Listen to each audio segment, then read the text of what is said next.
El Señor esté con vosotros. Lectura del Santo Evangelio según San Lucas. En aquel tiempo, los pastores fueron corriendo a Belén y encontraron a María y a José y al niño acostado en el pesebre. Al verlo, contaron lo que les habían dicho de aquel niño. Todos los que lo oían se admiraban de lo que les decían los pastores. Y María conservaba todas estas cosas, meditándolas en su corazón. Los pastores se volvieron dando gloria y alabanza a Dios por lo que habían visto y oído, todo como les habían dicho. Al cumplirse los 8 días, tocaba circuncidar al niño, y le pusieron por nombre Jesús, como lo había llamado el ángel antes de su concepción. Palabra del Señor. Como os he dicho al inicio, la fiesta que hoy celebramos nos habla de la Virgen María, lógicamente, María, Madre de Dios, en griego la Theotokos. Pero en el fondo es ante todo una fiesta de Cristo.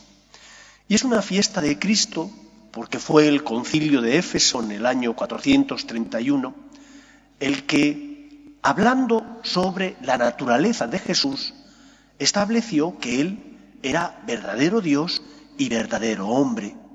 Y si Él es verdadero Dios y verdadero hombre, porque María, que es su madre, engendra en su seno al Salvador, la segunda persona de la Santísima Trinidad, que sin dejar de ser Dios, asume nuestra condición humana. Si María engendra a la segunda persona de la Santísima Trinidad, María no puede ser Christotokos, madre de Cristo, sino madre de Dios, de la segunda persona de la Santísima Trinidad. Esto, que puede parecer poco importante, sin embargo, es capital. Y es capital, primero, porque todos nosotros necesitamos razones para creer.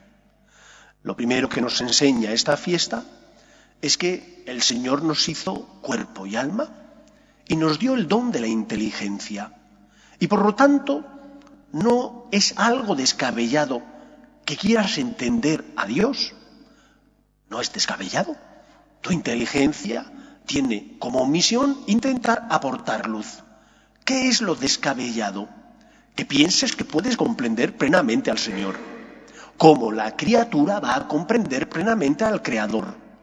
Pero hay muchos aspectos del Creador, lo que Él ha dado a conocer, lo que Él ha revelado, que sí podemos conocer de Dios. Y por lo tanto conviene, por una parte, no alarmarnos porque queramos comprender. Es bueno, es necesario, es humano.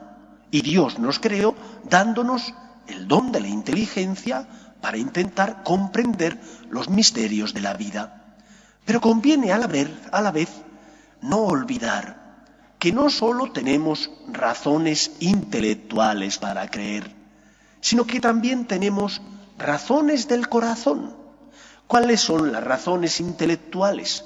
Aquellas que, viendo la obra de Dios, nos iluminan. Por ejemplo, los concilios cristológicos. Pero también hay otro tipo de razones, que son las razones de las que habla Pascal, las razones del corazón. Y esas razones del corazón son las razones que uno siente en su corazón cuando contempla el misterio del niño Jesús hecho carne.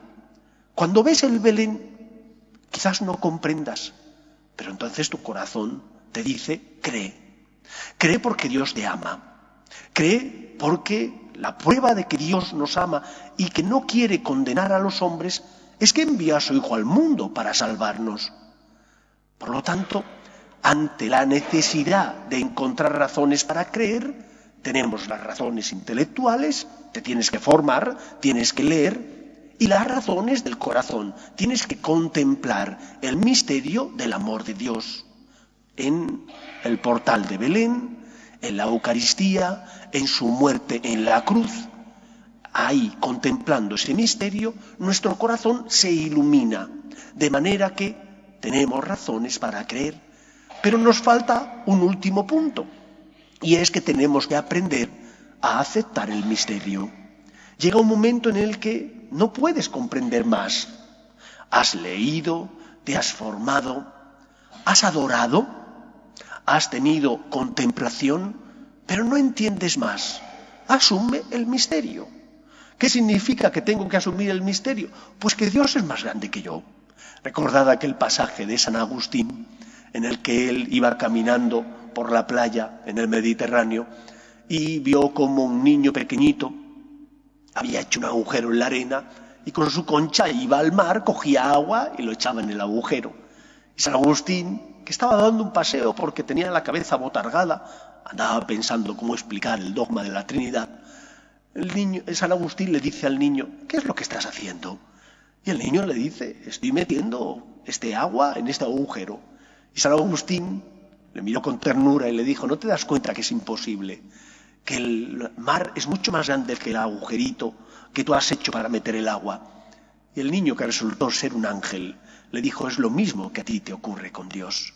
Pretendes meter en tu cabeza a la divinidad y es imposible. Dios es mucho más grande de lo que somos los hombres. Por eso conviene aceptar el misterio. Y no pasa nada. Tenemos razones para creer, tanto intelectuales como del corazón, pero tenemos que aceptar el misterio de que no siempre podemos comprender a Dios.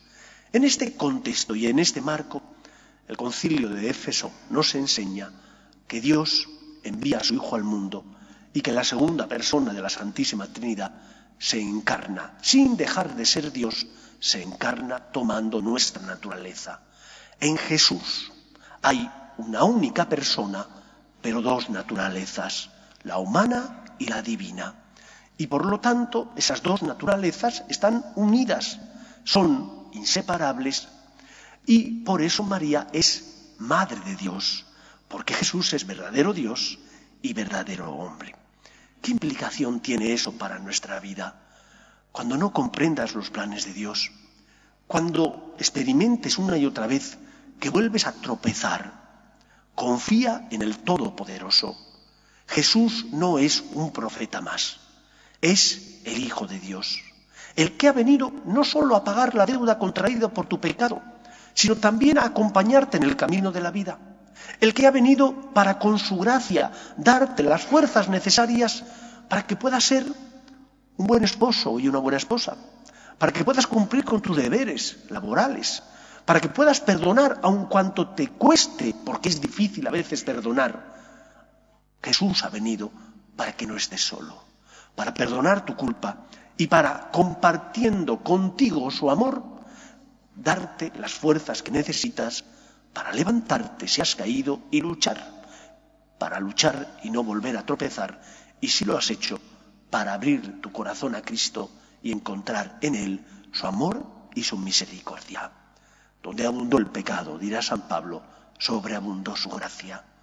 Recuerda, Jesús es verdadero Dios, es el Todopoderoso, pero también verdadero hombre, y asumió mi condición humana para rescatar en sí todo lo que había pecado, para de esa manera liberarme de la esclavitud del mal. En tercer lugar, ¿cómo no hablar de nuestra Madre la Virgen María? Aunque solo sean unas palabras. En la fiesta de María, Madre de Dios, hemos de aprender a pedir a la Virgen María su fe. Una fe que tenía razones para creer, pero una fe que estaba basada en los derechos de Dios. ¿Por qué los derechos de Dios? En un mundo donde hablamos de derechos constantemente, donde creo que hay demasiada inflación de derechos, tenemos que reclamar que aquí hay alguien que creó todo de la nada, y ese es Dios, y que por lo tanto Dios tiene derechos sobre su obra, y nosotros somos criatura de Dios. Cuando no comprendas los planes de Dios, como María, fíate de Él. Es el Señor, estás en las mejores manos, no hay nadie que te ame más que Él. Cuando te cueste hacer su voluntad, haz un acto de confianza, como hizo la Virgen María, que se fió de Dios, aunque no comprendió plenamente aquello que Gabriel le reveló. Para ella, hacer la voluntad de Dios no era una opción, era un deber. Y por eso simplemente concluyó con aquellas palabras: hágase en mí según tu palabra. Dejemos que el Señor dirija y guíe nuestros pasos. Y nuestra fe no entrará en crisis en los momentos difíciles, cuando no comprendemos los planes de Dios o cuando tenemos que aceptar la cruz, el dolor, la enfermedad, la muerte de un ser querido. No entrará en crisis porque viviremos de los momentos de luz y porque nuestra fe está basada en que Dios es el creador y dueño de todo lo que existe. Dios es el Señor y yo soy su criatura. Criatura elevada a la condición de hijo, pero criatura que por ello tiene que ser agradecida y que por ello, cuando no comprenda, tiene que hacer un acto de fe diciendo: Señor, me fío de ti. Concluyo con aquella frase de Chesterton tan iluminadora: para entrar en la iglesia no me han pedido que me quite la cabeza, me han pedido que me quite el sombrero. Es decir, llega un momento donde tienes que aceptar el misterio de que tú eres criatura y Él es el creador. Nosotros seguimos y amamos a aquel que, siendo Dios, sin dejar de ser Dios, se encarnó en el seno de la Virgen, una única persona y dos naturalezas, la humana y la divina. Que el Señor nos auxilie. Nos ponemos en pie.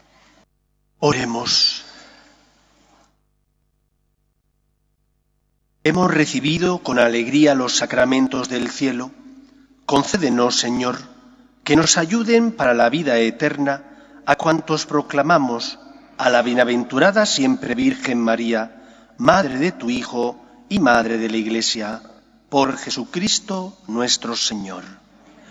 El Señor esté con vosotros y la bendición de Dios Todopoderoso, Padre, Hijo y Espíritu Santo, descienda sobre vosotros.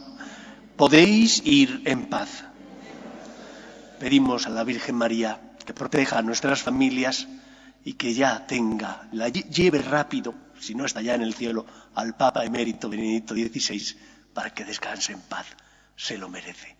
Dios te salve, Reina y Madre de misericordia, vida, dulzura y esperanza nuestra. Dios te salve.